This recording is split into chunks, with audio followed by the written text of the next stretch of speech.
En cifra podemos dicir que o novo modelo achegará a Galicia 587 millóns de euros anuais por encima do modelo vixente. Polo tanto, Galicia é unha das comunidades máis beneficiadas por este criterio de población. Así, o financiamento que recibirá con este novo modelo de aprobarse supón un 7,6% máis que a población real que hoxe temos en Galicia.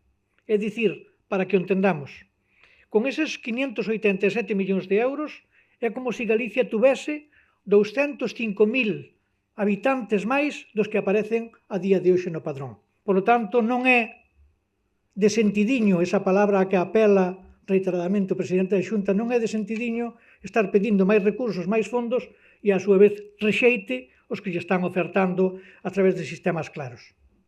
Por iso estou absolutamente convencido que Rueda deixará ao carón o discurso partidista do Partido Popular e de Feijóo e confío en que finalmente se poña a camiseta de presidente da Xunta.